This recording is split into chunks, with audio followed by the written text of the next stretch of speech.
We know there are many choices in internet radio, and the staff and host of LA Talk Live would like to thank you for choosing the internet's hottest destination for the most eclectic sound and invigorating talk. This is LA Talk Live. We are more than just talk.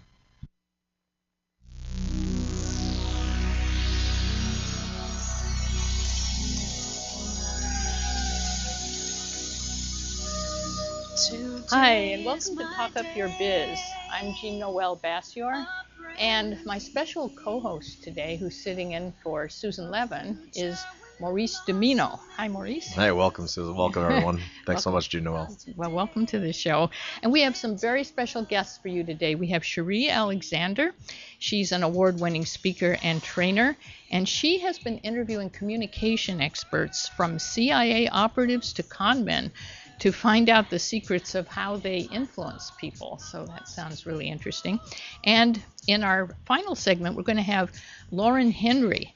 And she is the author of Unique Kids, Unique Surroundings. And she designs supportive environments for the autism community and special needs kids. And she is changing the autism community one family at a time.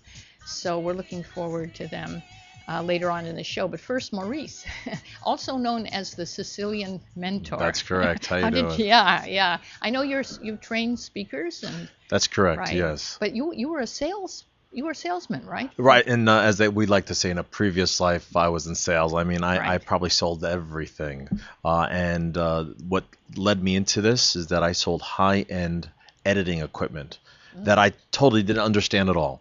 Really? Really, I didn't understand at all. And anytime that they asked me to do a presentation, oh my God, the fear of public speaking just crossed me. I'm like, oh my God, I'm going to lose this client. Huh. So I realized that at that presentation, I needed to really knock it out of the park. Wow. And that's where I began to study that whole process of how do I put together, as I like to call it, $1 million message so that I can create that transaction at the end of that presentation. So you teach what you needed to learn. Yes, exactly. I turned what I learned, what I took in from the masters like Les Brown and Anthony Robbins and Jack Canfield. I turn around now. I'm teaching others, and I'm having a great time with it. Yeah. I interviewed Les when he was first starting out. Really? It's yeah. Unbelievable. He's one of the top 10 motivational speakers in the world, and I'll never forget what he said. If I could share this with the audience, this is about Talk Up Your Biz. Yeah. I said, Les, I want to do this for a living. I want to be a public speaker. What can you give me any advice? And I'll never forget. He looked me in the eyes. He said, Maurice, practice. And that was it. And I think in any walk of life, even we're going to talk to our guests this evening. It's that idea of practice. Malcolm Gladwell talks about the 10,000 hours idea of practice. And that's exactly what I did. I went out and practiced, and I created my own template, as it were, so that people could easily take their topic, their words, and create $1 million message. And that's an interesting concept, Gladwell's, because, I like that idea of it's just a matter of repeating an action until you're comfortable with it, right? Right, exactly. I mean, for yourself and what you do. I mean, can you say, yes, I believe this, that we're born with that ability, be it writing, be it speaking, working with colors. But the question is, consistently doing it, you're going to see all different varieties, all different things that's going to happen. Same thing with putting words together. How can you best illustrate somebody's business through copywriting? So again, by doing that practice, according to Gladwell and the experts, it's 10,000 hours, maybe, we're able to get that practice, get that practical expression out there so that we're working it and we're understanding all the different mechanics that goes along with our business. Right. It's true. If you keep repeating something enough, you get more comfortable with it. That's how I learned journalism, doing celebrity interviews. I just, plunged into it, but I learned on the job. And it just, the more I did, the better I got at it. And how many celebrity interviews did you do think? Hundreds. How many? Well, hundreds of them, but I didn't get comfortable with it probably until, I was learning on the job for about 10 years, really. And trying to figure out how to do it. So I know it's the same thing with speaking. And that you brought up a very interesting word about being comfortable with it, and that's what I want to share with people. That yes, it is a fear, But I think if you can get comfortable with it, be prepared for it so that you are comfortable following a simple template that I developed, then you're able to go out there and express, tell the world what it is, who you're about, what you're about. Because I do believe that each and every one of us has a message written in our heart that the world is waiting to hear. That's so important, because is that how you sort of teach? You help people bring out the message that they want to share? And yeah, again, being comfortable, and let's add another word in there, clarity. It's a clarity of message. Yeah. I know that we all know what we do, but can you easily convey that to the person standing next to you, to the group standing in front of you in someone's living room, a conference room, or a convention center? And that's what it is about, being comfortable with your message, but also being clear with your message, clear, concise, so that if I were to walk out, I know exactly what you're about and what you do. If somebody says, hey, what does Jean Noel do? Well, she does, and that's it. I'm able to do that as a third party. And it's really funny about that, because sometimes I feel like I can't describe what I do to people, because I think it takes practice no matter how well you know it. And I know with Susan Levin and I, and with Speaker Services, we're constantly running into people who have been doing what they do for a long time, but when you really ask them about it, it's like, who am I and what do I do? I think when you're really close to the topic, you kind of lose it, because you get lost. Because this is what I do. It comes naturally to me, and what I've learned is what comes naturally to you, that's your greatest expression. That's what you should be turning around and delivering to the world. And like people like yourself and me, and hopefully with our guests and all that, we're going to get a clear message of what they're about, and now we know exactly how to use, and we're going to hopefully talk up their biz. Yeah, exactly. That's the purpose of this show. Exactly. How beautifully you worked that in. Did you like that? Yes. I did like that. Talk up your biz. So as I always say, it's like, you're sitting at home and kind of vegetating, you turn on the television, and there's some expert, and guess what? They're talking about what you do. Mm-hmm. And doesn't it just drive you nuts? And so you go like, well, why shouldn't I be out there, Exactly. talking about it? So do you think it's a matter of taking that leap, like jumping off the cliff and going like, I'm going to be that expert speaker in my field that the media calls on? I mean, that's possible, isn't it? It's definitely possible. I believe that this scenario is going to happen. Someone's going to ask you, what do you do? It could be in front of a camera, behind a microphone, or on stage, or like I said, in someone's living room. And I think we have to deliver that clear, concise message so that we can communicate to the next person what we're about. And with my intensives and my books and all that, I help people. I don't want to change your message. I'm not changing your words, but just the order, how you craft that message, how do you deliver that message? That's where my forte comes in. And how do we stay ready to deliver that message? Like, in other words, because sometimes, does your work help with that? Like, definitely. Someone asks you what you do, you don't like go blank, and Well, no, I believe in templates. I believe in systems. Yeah. So for a presentation, I have a 26-point template. I don't like to call it an elevator pitch, but if somebody says, "Hey, what do you do?" and you do want to give them, as I term it, a verbal business card, it's just 7 simple points. 7 simple points of getting their attention, saying what you do, giving a benefit story, who's your audience, a call to action offer, and again, your name and your product, and that's actually the verbal business card template there. Now you're able to engage the audience, even if it's a person, even if it's a networking group, even if you're your chamber. Why not engage the audience in front of you to do business for you? Because I don't think when we're talking up our biz, we're going to be talking about that we do it for charity. We do it for a transaction. And it could be for a charitable cause. It could be for our products or services. And quite simply all the way down to simply getting someone's email address. And we have to, and I'm so glad that I'm here today with our first guest talking about that idea of persuasion. How do we go about persuading that individual that our product, our service, even our charity is worthwhile to do that transaction? Mm-hmm. So it sounds like you break it down, let's say, into the 7 points, so that kind of focuses you on the basics. And then the rest of the 26, do I have to memorize those, or are those going to take you further? That's a good point. No, I consider them road signs. Okay. Just simple road signs that, okay, now that I did this, what's the next thing I could do? So what you could do is my template allows you to ease off of the notes.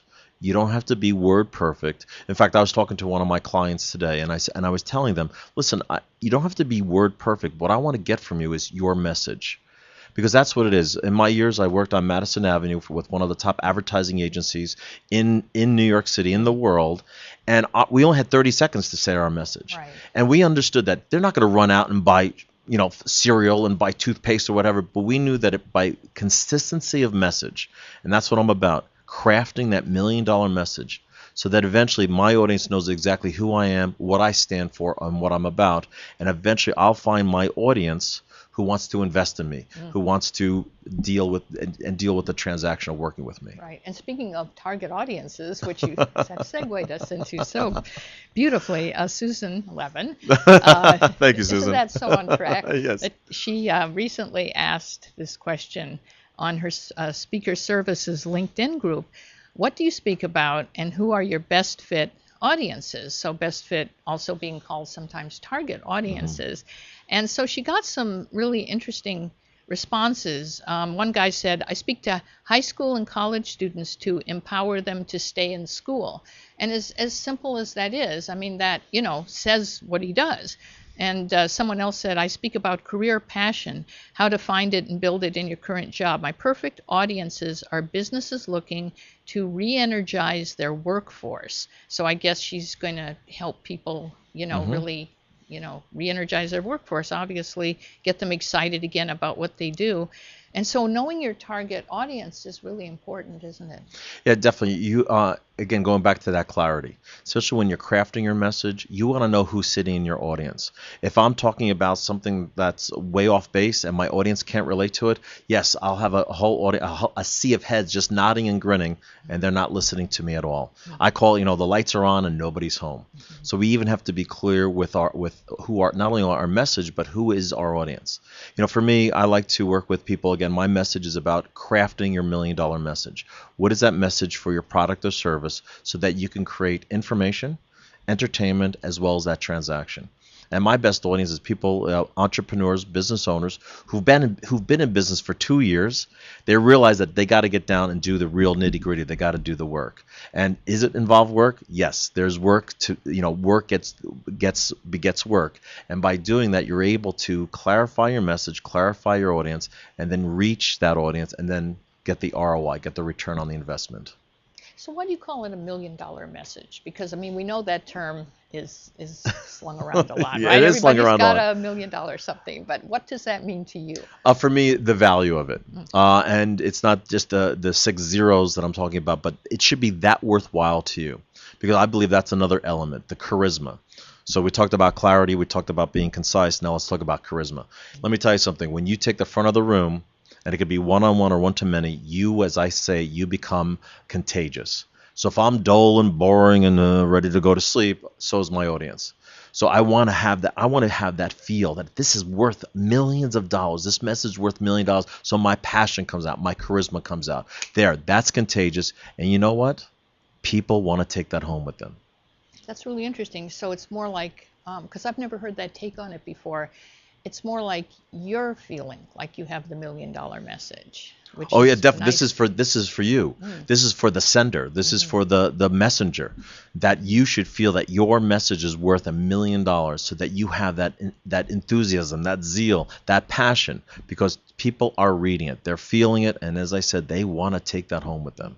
And when someone comes into one of your workshops and they don't seem that enthusiastic about what they sell or what service they offer, what do you think is going on with them, and how do you then get them to feel or communicate that passion? Do you know, that's a great question. A lot of times at my intensives, people ask me that. I've lost it. I've lost that luster. Right. So what I do is I say, okay, let's go back. Right? You invested your dollars, and not only that, your attention into that product or service. So going back to day one, what convinced you? What made you invest in this? And not only that, your time that you said, okay, I'm going to provide this service. I'm going to sell this service. Go back and find that one thing. And from there, I say this. Don't give me a laundry list, the 27 different features and benefits and all that. Share with me. Let me experience that one thing that you're passionate about, the benefit of using your product, knowing how your service works, and sharing that with me with the one thing that convinced you. And let me tell you something, you're going to be able to convince that audience. So you're trying to reconnect them with that original passion. Exactly. Right? I try to reconnect them. Have a lot of them kind of burned out and kind of forgotten it? Or? It's amazing that I would say, if I may borrow from the Pareto principle, it's always 80-20. And it's funny, the 20% that are successful, they are connected. They are passionate about what they're talking about. And working with clients, the other 80%, I reinvestigate. I bring them back. What got you excited about it? And I reignite that excitement inside of them, that passion passion inside of them. I say this, that as soon as you take the stage, you don't even have to open your mouth. You should be vibrating with such energy that people already are interested in what your message is. Because that's what really counts, right? I mean, that's kind of it's the feeling that you radiate. Isn't that the most important thing? Definitely, because again, you are contagious. It's that simple harmony of energies going back and forth. You know, even the words that you choose, uplifting words, positive words, moving forward. And I know I'm looking forward to speaking to our first guest, Cherie, about that. About what's more provocative? Is it the pain points to lead us into that persuasion, or is it the pleasure points to lead us into that persuasion? What influences people more, like threat of pain or exactly expectation? Yeah, I would love to see what she has to say about that. Yeah, that's a great question. That's actually the question that I have when I hear about a product or service. It's usually, how is this going to change my life? And I probably want to know that before I even know the features of it, and the other points about it, So is that important to get across right away? Yeah, I like to call that bringing them on a verbal journey. In other words, let them experience using your product or service, even if they're sitting in their seat in a classroom. Let them experience that. How do we do that? By our presentation, the words that we choose, the stories that we tell. And that's a very important point. Stories sell, facts tell. So that's why I'd rather go somebody in. I coined the phrase a benefit story. Don't tell me facts and features. Tell me one simple benefit story. In other words, a third party, somebody that used your service, used your product, and what was their benefit. See, now what's happening is your audience is experiencing their joy, their success from it, and guess what? They want to take it too. Yeah, I also, when I teach writing to people, I also say that show, don't tell, Exactly. Using stories, So it seems like we're pretty much on the same page. Definitely. We don't disagree about anything, do we? No, I'm so glad I'm here. Yeah, really. We got to create some conflict here. All right. I'll be the bad cop. How about that? I'll be the tough German. All right, there it is. Okay, so how do you know what's the Sicilian mentor stuff all about? Real quickly, I'm 100% Sicilian, both mom and dad from Sicily, first generation American, and I'm not so much into whacking kneecaps and all that, but I'm more about the passion. In other words, about creating that community. And that's what my Sicilian heritage has taught me. To be passionate. Even it's about how many scoops of sugar to put in your espresso, all the way about creating that community, about creating, thanks Ness, creating that community and creating that passionate message. I want to bring back passion to the front of the room. So it's that Sicilian passion. I want to bring that Sicilian passion to the front of the room. I remember being in Sicily, kind of hitchhiking around, and and we were asking people like, is there a mafia here? Is there really? No. And of course, yeah, right. That's exactly what we got. Funny about no such that. thing. Yeah, that's what they told us. And I'm wondering with our second guest with Lauren, I'm wondering if there's a color that I could paint my room to keep that passion going, or tell my clients is there a certain color that they use to keep that passion going? I'm so glad that I'm here. This is like a perfect show for me. Yeah, it is. Well, I can see like your curiosity, and that's so important to stay connected with that, isn't it? Definitely. Makes you a great teacher probably too. Yes. Because when we start to kind of burn out on what we do, then it's time to figure out how to get that passion back. Exactly. I always think that that's the thing that counts the most with any audience. It's the presence, it's what you radiate, isn't it? Yes, definitely. Definitely. So we are going to go to break before we bring on our first guest. And her latest passion has been interviewing communicators, as you were just saying, and CIA field operatives, undercover policemen, interrogators, con men, human intelligence officers, which makes me wonder about the non-human ETs, mentalists, and many more. We'll have to find out what human intelligence officers are. She has discovered the techniques and strategies that they all use to be highly influential and to influence people. So if you want to learn how to influence and motivate people, stay tuned to hear what Cherie Alexander learned from the experts. This is Talk Up Your Biz. Ready to change the world that I see. World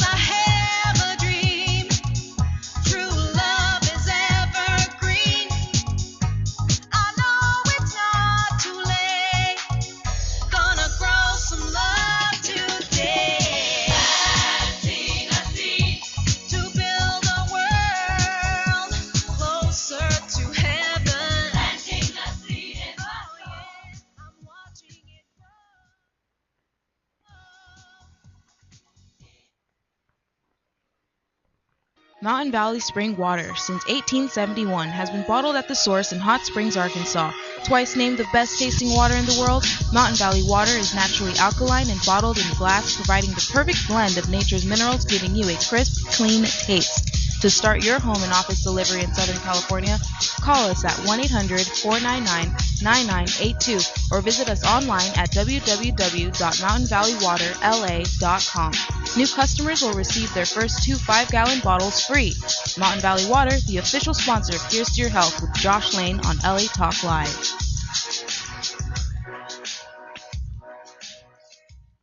Hi, this is Jean Noel Bassior, inviting you to join me for my new show, The Book Beat, Monday evenings at 6:30 p.m.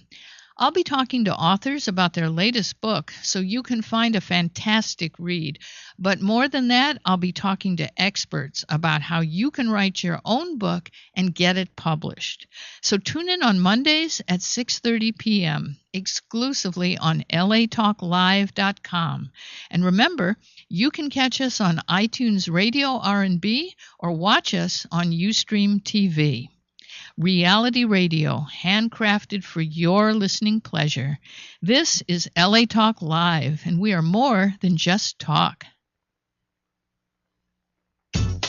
Hi, this is Elena, inviting you to join me every Wednesday at noon for Elena's Beauty Talk and more, exclusively on LA Talk Live. You can also catch us on iTunes Radio R&B or watch us on Ustream.tv. Reality radio, handcrafted for your listening pleasure.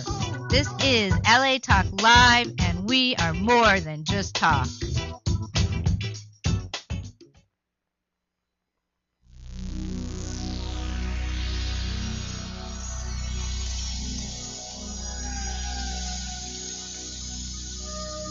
Today is my day, a brand new beginning. Hi, and welcome back to Talk Up Your Biz. I'm Jean Noel Bassior, here with my co-host, Maurice Domino. And we have our first guest with us, Cherie Alexander, who is a communications specialist. And she is an award-winning speaker and trainer who has spent her entire career studying enhanced communication skills. And you classically trained as an actress, right? Yes. Yeah, I went to London and everything. Yeah, I really did it right. And then but now you use your theatrical background to help business leaders be more effective in connecting and motivating, whether it's one person or hundreds of people at a time. And your clients include Fortune 100 companies, CEOs, politicians, an NFL player, an Emmy Award-winning executive, an ESPN announcer, a reality TV star, I'm wondering about that one, and New York Times best-selling authors. Yes. So now you've written, your book is not going to come out for a while. For a little while. Right. But it's on master communicators. You've been interviewing everyone from CIA operatives to con men, right? To pickup artists, to, as you mentioned before, human intelligence officers and agents. Who else? Interrogators and just a wide variety of people, even trial attorneys with amazing win records. And even one individual, he's going to have a little spot in the book, who has been pulled over, I believe it was 75 times for speeding tickets and has only received 2 tickets in his entire life. So he is a master communicator. So we need to know how to do that. Exactly. I figured that's worth the price of the book right there. Right, it is.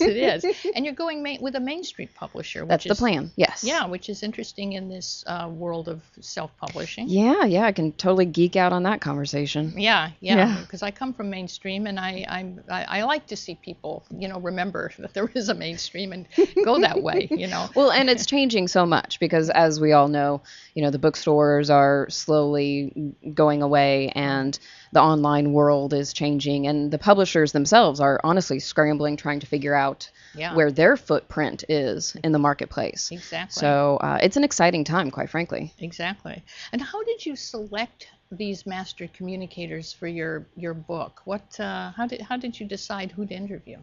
So a lot has to do with networking. Just getting connected through the right people or with the right people. People who had a background, obviously, with the military and with the agency and just had amazing training. And some of these people, even after they finished their military career, went into consulting and training. So they either train business consultants, or they also work within the military as a civilian now, training, the new generation of awesome communicators. Sort of like contractors. Yeah. Yeah. I was curious. There's different aspects of speaking. What made you go into these master communicators? In particular, they're influencers. Yeah. They're persuaders. They're seeing go from dark to light and all that. Why that track? Why narrow the niche so much? Sure. So the easy answer to that is I always wanted to be James Bond. Really? Yes. ever since, he was the coolest dude, and man, if there was a girl version, I was going to be there. Right. And over a period of time, I realized that the fascination with James Bond, I'm not a guy, so it's not so much the cars and the gadgets and things like that, but it is that idea of somebody being so skilled with their words to be able to connect with somebody else who is a complete stranger, develop a strong enough connection with that individual to get vital information from them. And when I realized after I grew up that actually happens in the real world, like there's these amazing covert agents out there that make this happen, I loved that idea. And then delving even further into it, because you hear this phrase pretty often, but it is a tool. Influence is a tool. It can be used for good. It can be used for bad. You use a hammer, hit a nail, great. You use a hammer, hit somebody's head, bad. So it's the same thing. These exact same influential skills that CIA agents use and interrogators and all these amazing undercover people that keep us safe at night are the exact same skills that con artists who don't have our best interest at heart and who are manipulating, it's a different type of influence. It's the same technique. So how do they establish that rapport that gets you to trust them? So there's two different sides to this. One is a natural skill. That is a factor. Many people, especially on the more criminal end, grew up in a criminal world as a child. Either they just had to deal with a lot of managing people, abusive parents, alcoholic parents, bad neighborhoods, for survival. They had to be able to read somebody and detect danger and be able to subvert that danger, calm them down. So that developed this natural ability. Or read somebody and know how to manipulate them to get what they wanted. Right, Whether exactly. it's a parent or, friends, a gangster in the neighborhood or whatever. Absolutely. And then, of course, there's the other side, which is the more technical learning capability side. And that's where I found the most information to be within the intelligence communities and the military itself, because they've been studying this for a very, very long time. And in fact, by comparison, our intelligence community is fairly new compared to, let's say, the Russian intelligence. Or the Israelis, And the Israelis, yes. Because they can read people at an airport, probably in a way that we can't yet, which is why we're still relying on machines, right? Because I've heard that they just kind of walk around the airport. They're always watching people, and they have an instinct for who to go up. They have I can't speak directly to this, obviously, because I haven't gone through their training. But my understanding is they have just a different approach to training. And yes, we do learn. Intelligence community is exactly that, the intelligence community. So they're gaining intelligence from anywhere that they can get it. That's why I niche down, is because honestly I find it absolutely fascinating. And to your original question of how does somebody get you to like them, I would say shockingly the first step is they what is known as suspend their ego. So the ego is no longer a part of this conversation. Their energy and their focus for those first few moments, it's all about you, honey. They are looking at you. They're paying attention to your words. And of course, they're looking for certain things and looking for different triggers. But it's not about, in which, I'm from the speakers community as well, so I see this quite often. Speakers love to talk at you and share their message and push it on. Influencers receive the message and gather the intelligence to then be able to massage the message to where it needs to be. This is how cult. I'm sorry. This is how cult people, recruit people too. Oh, absolutely. Because they make it, someone's on the street, and it feels so good, to have somebody come up and it's all about you, Oh, as a sure. kid, right? Well, because it's rare, right? Yeah. For somebody to just give all That's their right. energy towards you in a very sincere manner, or as George Burns said, if you can fake sincerity, then you've got it made. It's a wonderful feeling. And since this is Talk Up Your Biz, I'm just curious, as a business owner or as a business person, how do I go about reading that person so that I can suspend my ego, put the attention on me? What am I looking for in my client and my prospect? Yeah, absolutely. So one is on the auditory side, pay attention to key words that they say. Okay. You'll see the connection from when they say a word and how their body language resonates with that word. Either they'll sit up a little bit straighter, they'll lean forward, their eyes will widen a little bit. You can just feel that energy change to them getting a little bit more excited and interested when they say that word. So let's say if I'm interested in speaking skills, and you are trying to sell me speaking skills, but I resonate more with presentation skills, let's just say.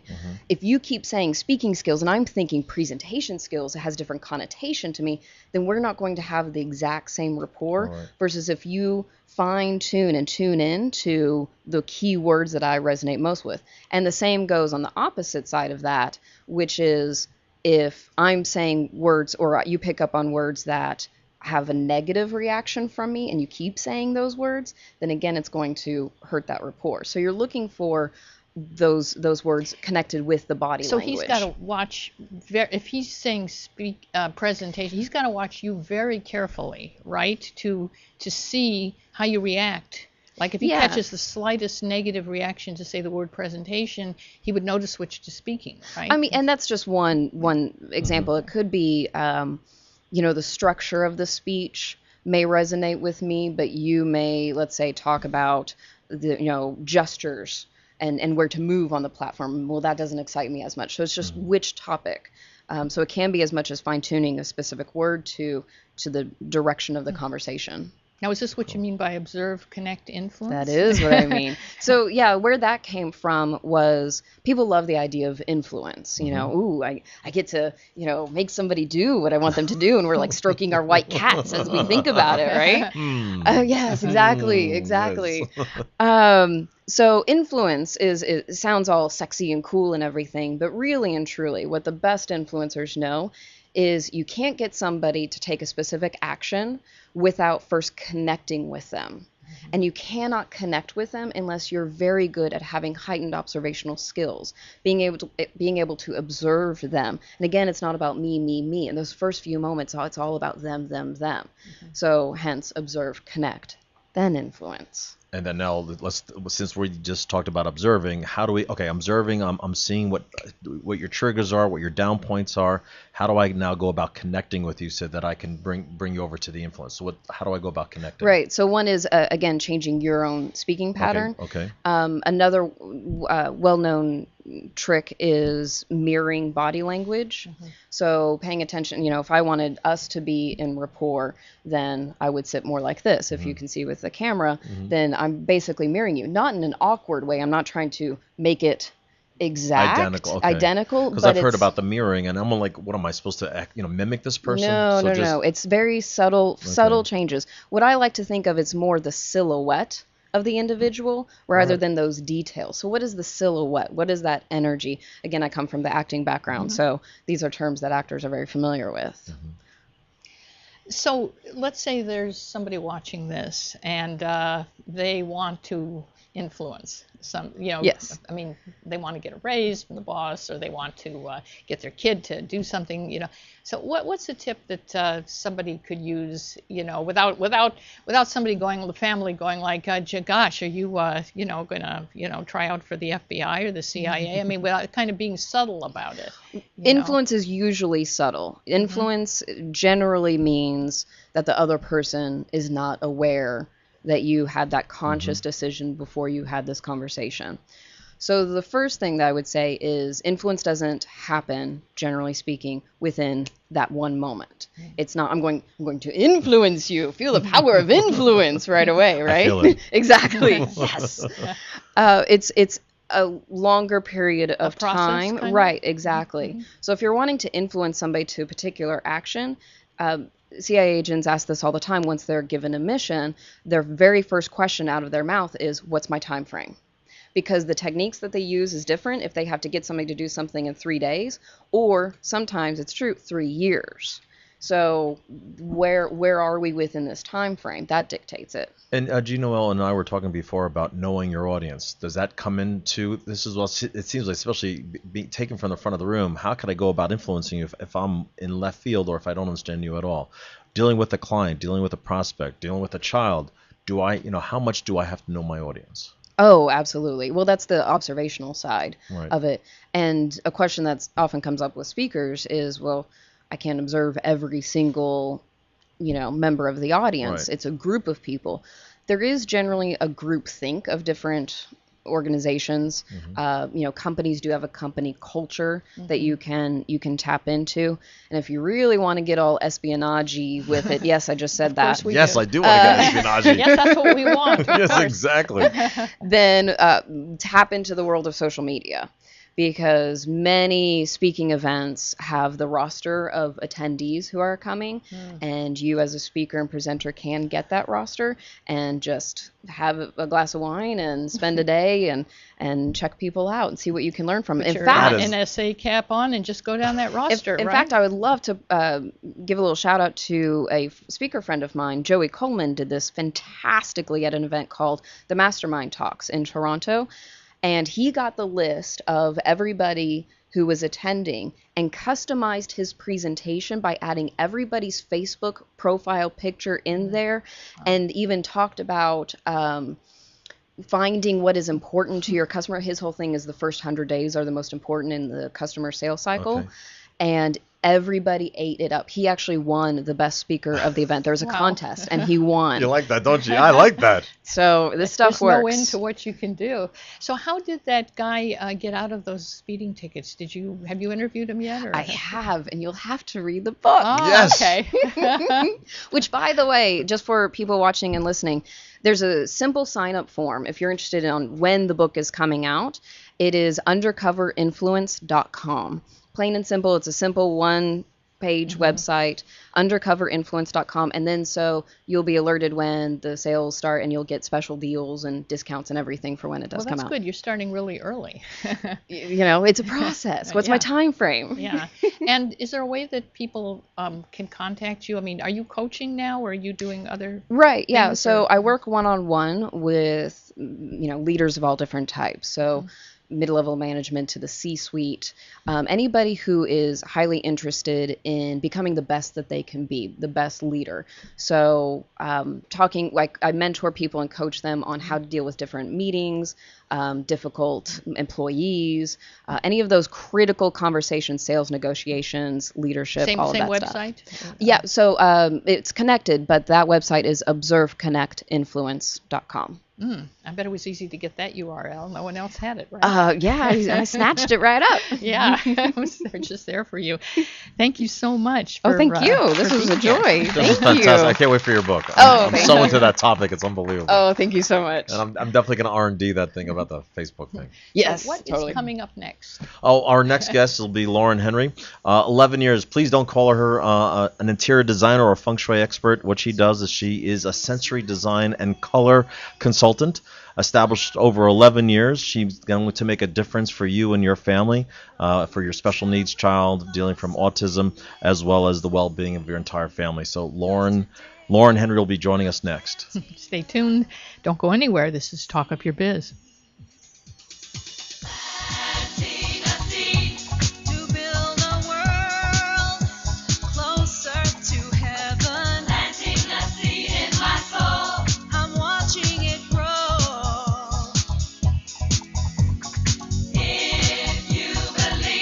If you believe, we will make it together. Planting a seed in my soul. Our beauty will show.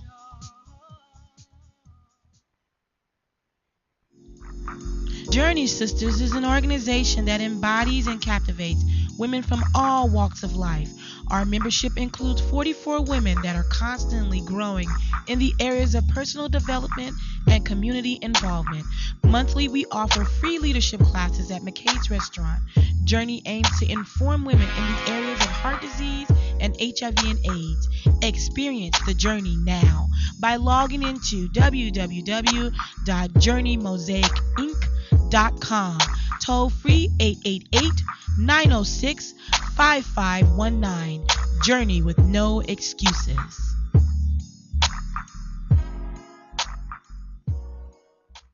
Hi, this is Dawn Christie inviting you to join me every Friday, 1 p.m. Pacific, for my all-new show, The Dawn Christie Show. Join me as I discuss love, spiritual readings, your purpose, why am I born, what am I here to do. So don't forget to tune in The Dawn Christie Show at 1 p.m. Pacific, exclusively on LA Talk Live. You can also catch us on iTunes Radio R&B or watch us on Ustream TV, reality radio, handcrafted for your listening pleasure. This is LA Talk Live, and we are more than just talk.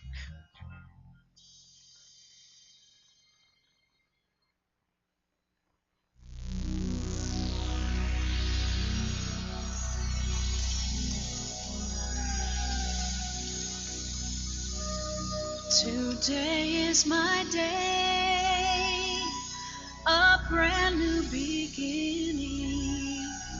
Hi, and welcome back to Talk Up Your Biz. And I'm Jean Noel Bassior here with my co-host sitting in for Susan Levin, Maurice Domino, and you are going to introduce our next guest, right? Yeah, I'm so glad that Lauren's here. Lauren Henry, she's a sensory designer and color consultant. She had actually established with a Brush of Love. That's With a Brush of Love over 11 years ago. And she's definitely making a difference with families. Not only that, she's improving environments, both on the emotional and physical well-being of children, particularly those diagnosed with autism and special needs. And what I'm fascinated about is this whole idea, and not only that, your book that we're going to be talking about, Unique Kids, Unique Surroundings. Is the surroundings? I mean, in this room here, is this influencing us right now? Even Absolutely. With the how is that? You know, it's influencing us in that every single thing around us every day are our sensory surroundings: color, light, sound, sense, special, tactile elements. Mm-hmm. We are surrounded by it every day, and we are affected by it every day. And that is why there are certain places that you are needing to walk out of. You're feeling uncomfortable. You might feel like, oh, the lighting's too strong for me, or it's too loud and it's too much stimulation, or the color is too much. So everywhere that you go, restaurants, etc., the chairs are soft or hard for a reason. The lights are dark or bright for a reason. At a place like McDonald's, you're supposed to be there literally for 3.2 minutes and up out of the chair. It's uncomfortable. The whole point is turnover, Gotcha. Right? Bright colors, there for children, etc. It's fast food. Right. As opposed to restaurants with a much higher, price tag, if you will. The point is for you to relax, to stay seated, and to continue to purchase, to buy, to feel comfortable and settle in so that it doesn't turn as much, but the price point is higher. Mm-hmm. So it's all subliminal, but it's all also affecting us every single day, down to what we choose to wear when we're feeling great about ourselves, as opposed to what we don't want to wear. When I say to someone, what's your favorite color? And they say, I don't know. And I say, yes, you do. And then they give me a color. Why? The answer is always, I don't know. Right. But we all know. It's the peeling back. Mm-hmm. And that is how, this whole thing sort of begins in terms of, are our surroundings affecting us right now? Yes, absolutely they are. You have red in here for a reason. I would say, why did you choose red? That's a good question. Yeah. Why did Does we our choose red? engineer know? Yes, Why did that's they do we choose know red? why we chose red and exposed brick? Yeah. Well, We're you very can ask smart me, man. but I'm going to ask what was the thought process, because you also have more than one red. You have, so sorry. That's okay. You have orange reds, you have blue reds. An orange red, which is like a chair behind you, is going to be much more energy provoking. Keeps the engineer awake, right? Yes, pretty much. And then you have a blue red, which might be what's on your wall there, and that's going to be much more cozy. It's warmer. And that's what I mean when people talk about color, they're talking about an overall color, the color red, but everybody has a different interpretation of what they're thinking of as red. And that's why all of this is so important. So you applied this to the autistic community, Yes, right? yes. And what happened? What kind of results did you get?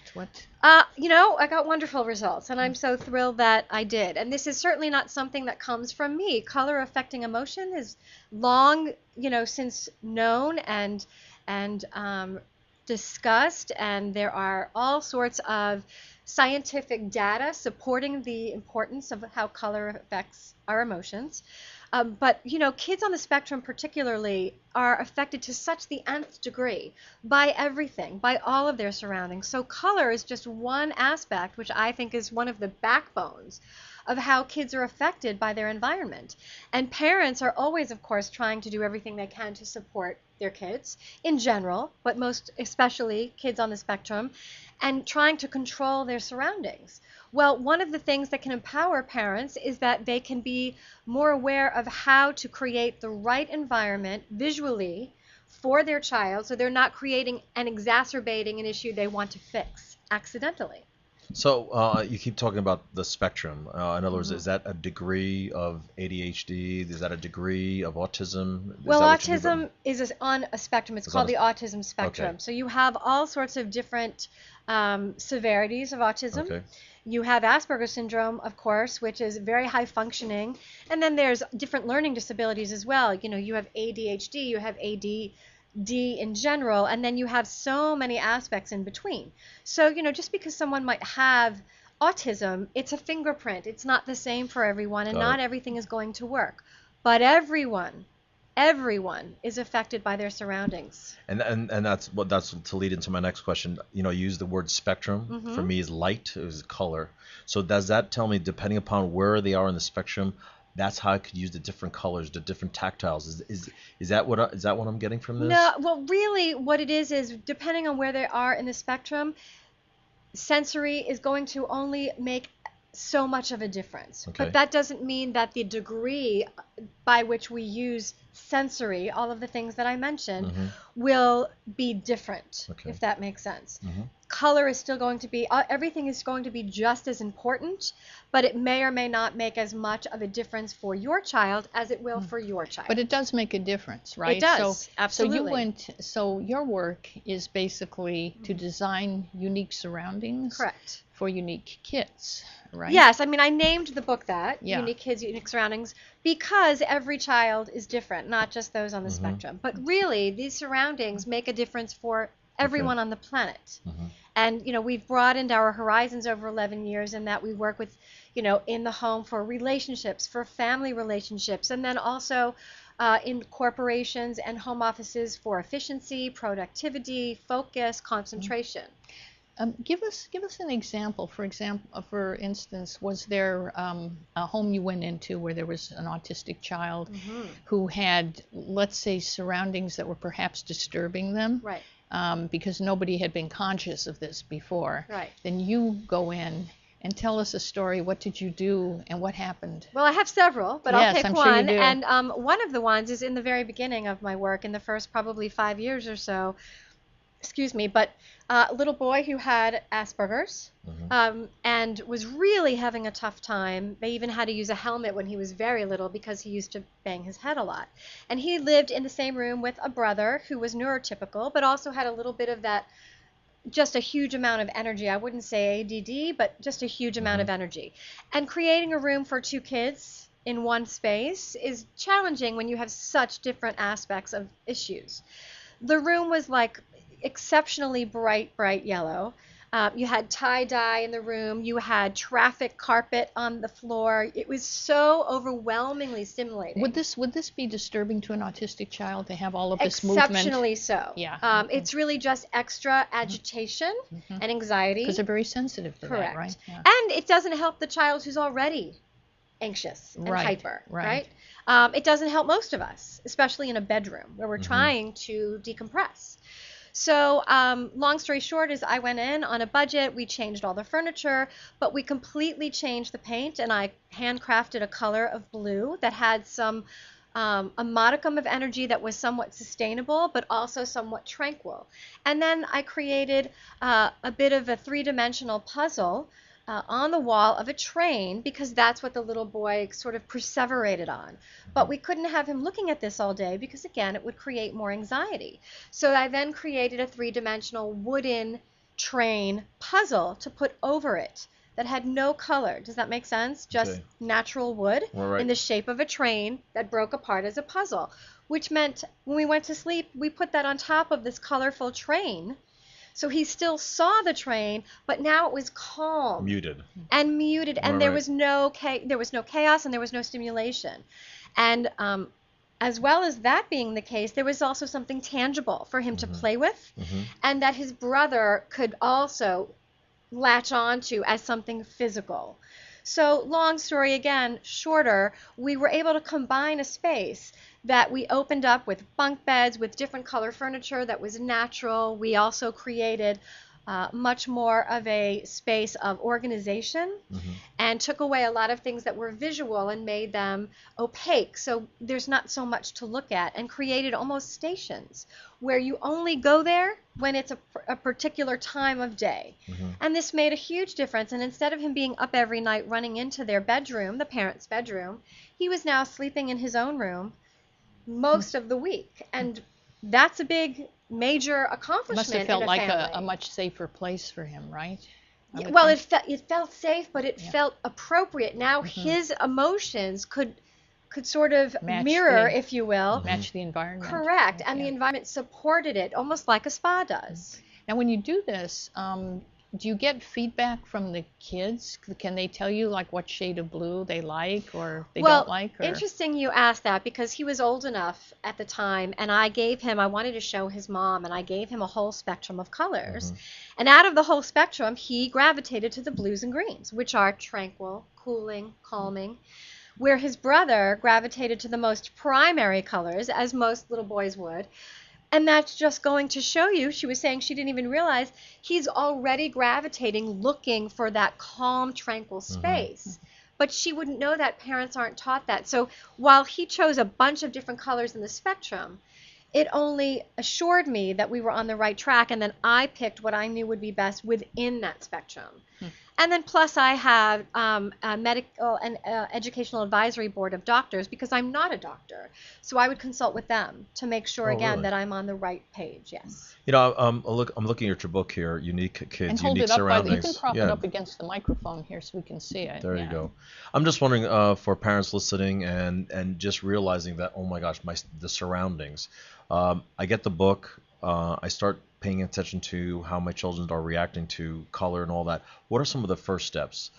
Yes, I know, get the book. What are some of the first steps? Should I show them a color wheel? Should I have them touch different stuffed animals to see what they're about? What are some of the first steps I could do as a parent? Well, you know what? Actually, those are not the first step, because what we want to do... I'm glad I asked the question, because I'm already seeing all these parents throwing color wheels at these kids. Right. So I'm glad I asked this question. So what's the first steps? Well, because kids, they'll tell you what they love, and we want to support them and make them happy. So all of a sudden, your room is throwing up Spider-Man. Yes, right. And that's not always the best thing. Right. So what we want to do is know a little bit about our child, which of course we do, but then really what we want to do is both parents or caretakers or caregivers, rather, we want to journal.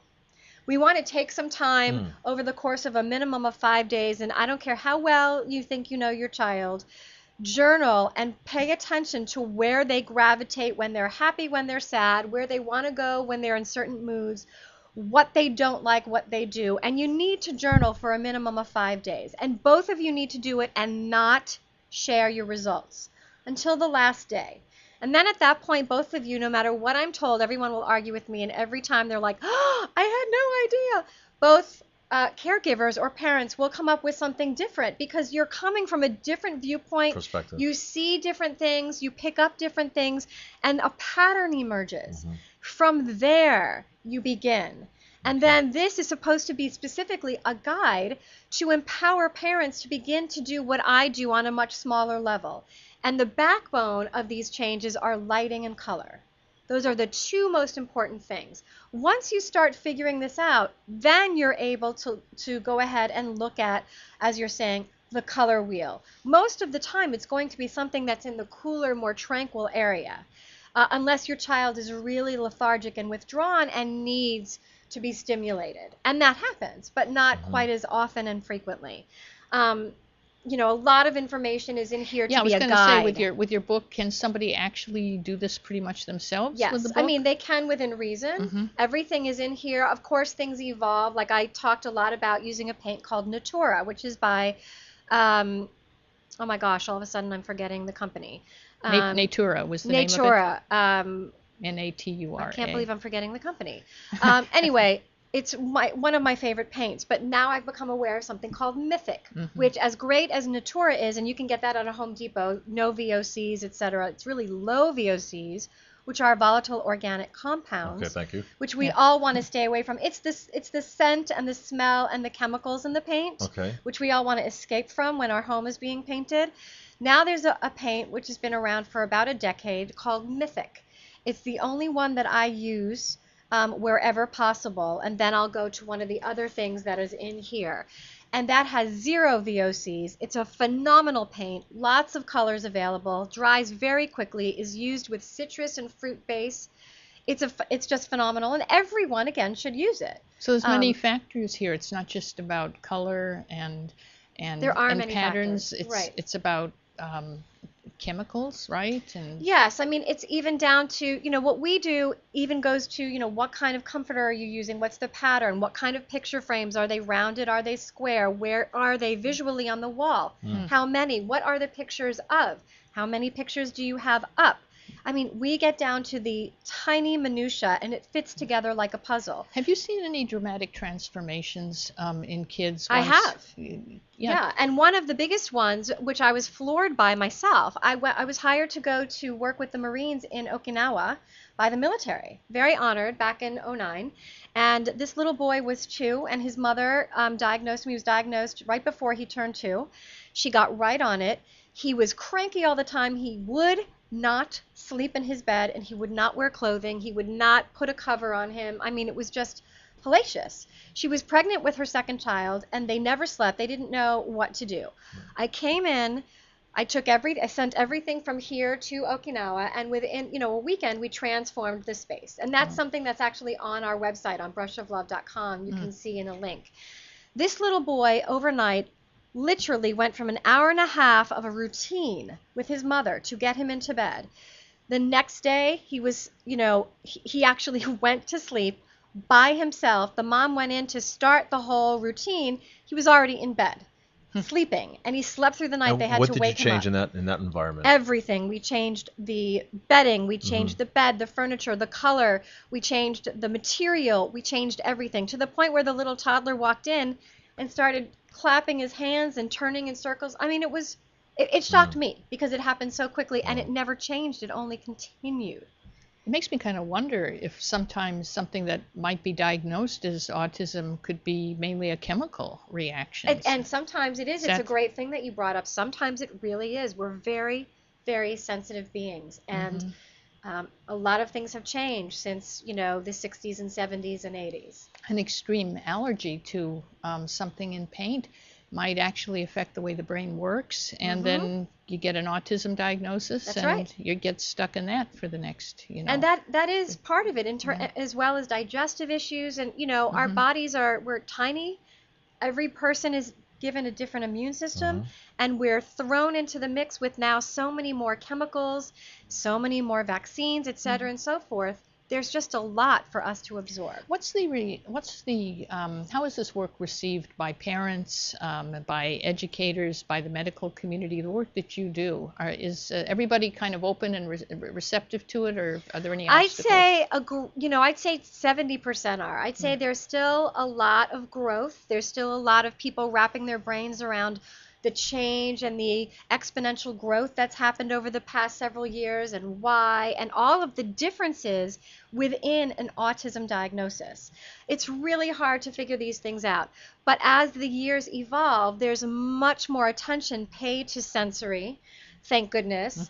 And even the mainstream culture is paying more attention. Even when you go into a store to buy any paint, they're talking about emotions, they're talking about feelings. This is becoming much more mainstream, so I'm happy to say it's not where I want it to be, but it's definitely much more ahead of where we were when I started 11 years ago, and will continue to grow. So it's going forward in a very positive trajectory. And I know you have a fantastic website. I visited, brushoflove.com. Yes. What kind of tools, what kind of ideas can we pick up from brushoflove.com? I want to make sure our listeners and our viewers are getting that. Thank you, Maurice. You're welcome. We have a free video. You can get the book. We have tips that you can sign up for, which is changing. So just be patient if you have any problem with that. We've been doing that for 2 or 3 years now. Fantastic. You can email me. We had a radio show for 2 years. We have a lot of things that are accessible. We also have a blog.